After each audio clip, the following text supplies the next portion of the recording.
All right, the Texans, they've hired an offensive coordinator. Now we kind of transition into draft mode. It is the locker room number one source for Texans digital content. And there's a glaring need that the Texans have heading into the draft. And there is a name that is generating a hell of a lot of discussion. And he happens to know CJ Stroud very well. He happens to check a lot of boxes for the Texans, but does he check the most important boxes of all? We're still early in the process. We don't know what's going to happen at the combine.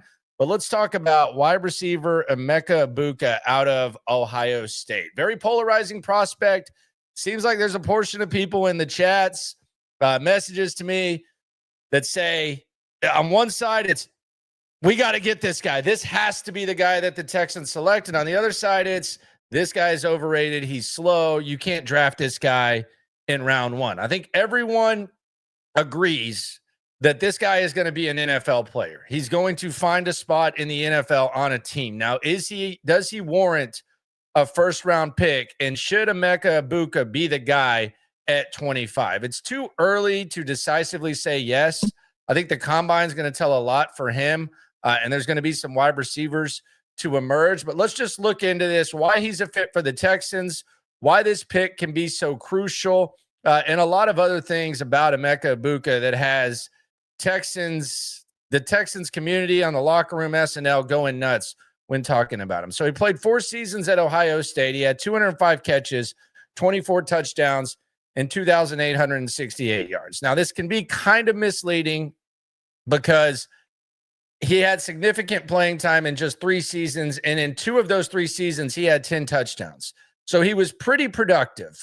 The one thing, though, about measuring his production is you've got to factor in who he played with at Ohio State. And this is perhaps why a lot of people are a little bit skeptical, because they're comparing him to the guys he was around, and he's not the caliber prospect as the guys that he played with. Let's just look at some of the receivers that he played with at Ohio State. He played with Chris Olave, Garrett Wilson, Jackson Smith-Njigba, and Marvin Harrison Jr. That's 4 first-round picks. So the production, you got to take that with a little bit of a grain of salt. Oh, yeah, by the way, that Smith kid wasn't bad this year either. So 5 first-round picks, 5 very, very good receivers, Pro Bowl caliber receivers he was with at Ohio State. So the production, you kind of got to take with a grain of salt. You kind of got to look a little bit beyond that. But in 2 of the 3 seasons, 10 touchdowns, really productive in 2 of the 3 seasons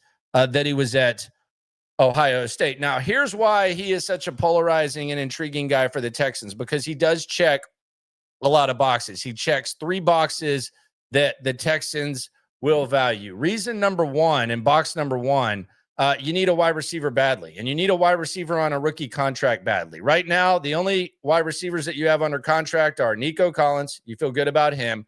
Tank Dell on his rookie deal. He's probably not going to play next year. And then Xavier Hudson and John Mechie, who you can't really depend on at this point. They should be battling. In a perfect world, they should be battling to make the team at training camp. So you got to improve at the wide receiver position. You need a wide receiver badly. So he checks that box. Reason number 2, the CJ Stroud factor / connection. You have that Ohio State connection. A lot of times teams like to ask their quarterback, do you like this guy? There's no doubt in my mind that CJ Stroud has a lot of good things to say about him. He's actually brought him up a couple times when we've talked to him during media availability. Then we have reason 3. And this was interesting, but I think he's a massive culture fit. You hear this Texans team talk a lot, and they talk a lot about faith. They talk a lot about higher powers. They talk about culture, all that type of stuff. Let's just hear from Emeka Egbuka and tell me this doesn't sound kind of like something like what the Texans would value. I would say my question to myself, and a question that I would pose to you guys, not just you guys, but the entire team, is that if we don't reach any of our goals, is God still good? If we don't reach any of our goals, is God still worthy? And, that's a question that can be hard to answer, especially when you spend so much time and effort and energy and resources in your entire life pushing and striving towards this one goal that we know is football. We're getting rehab, we're watching film, doing all these things. There's a lot of hard work and a lot of effort that goes into these things. But if we reach none of our goals, if none of these things happen, is God still good? So there you go. The answer is I mean, I would say my question to myself. That's something that the Texans do seem to value a lot, and that's just kind of one of the things. Now, should it be the end all be all?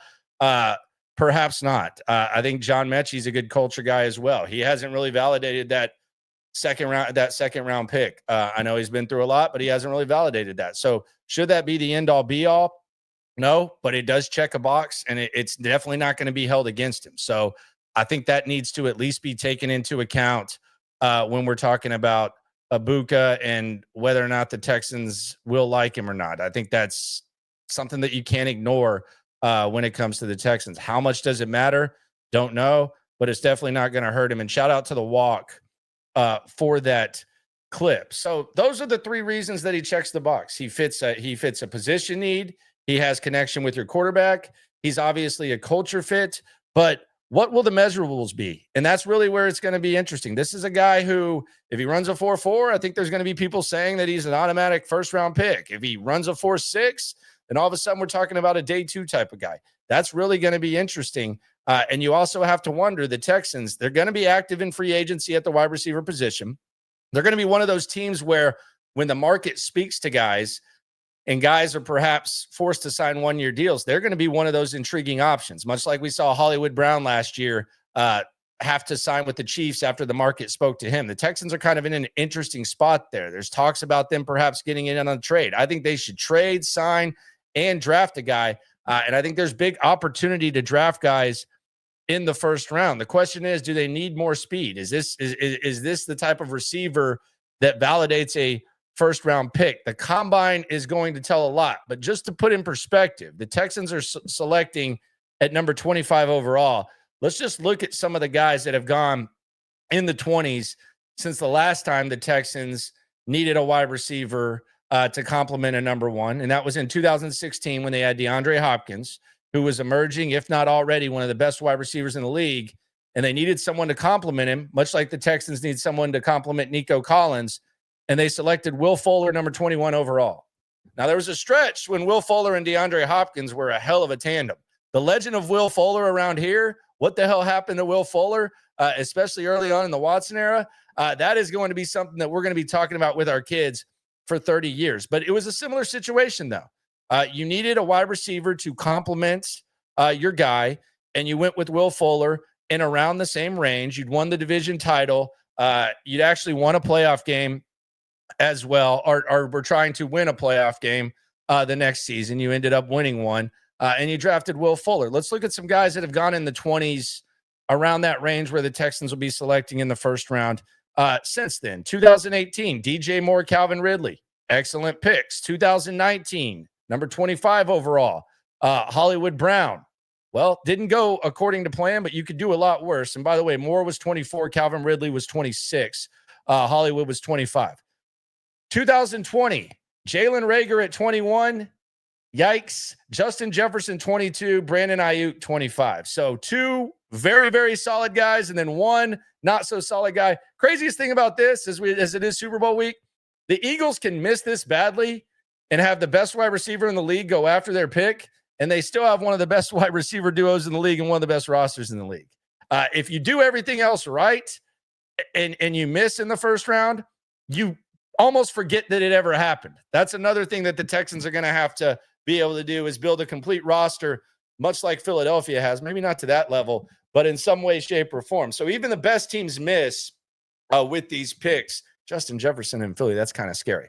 2021, Kadarius Toney, didn't work out. Attitude, character, all that. That might be why the Texans might lean a little bit heavily into character. Will they do it too much? Who knows? 2023, my guy, gosh, one of my favorites, Jackson Smith and Jigba, teammate of Egbuka, number 20 overall. Quentin Johnston, 21 overall, not great. And then you have Zay Flowers, 22, Jordan Addison, 23. Very solid picks. And then last season in the division, a guy who I think is going to be pushing Nico Collins for that top wide receiver spot in the AFC South, Brian Thomas, 23 overall. So there's a massive opportunity to get talent. I bring all this up because there's a massive opportunity to get talent in this range. Does Egbuka validate that type of pick? I think the combine will tell a lot, but he definitely checks a lot of boxes, and he's generating a hell of a lot of discussion in the locker room / SNL community. Do you think Egbuka should be the guy? Do you need to see more? Do you have a suggestion for the Texans? Is there other ways to address the wide receiver position? Let me know. Subscribe, like, ride along for the best Texans coverage in the game. And always remember, when it comes to this Texans stuff, we're all in it together. Appreciate y'all for coming through.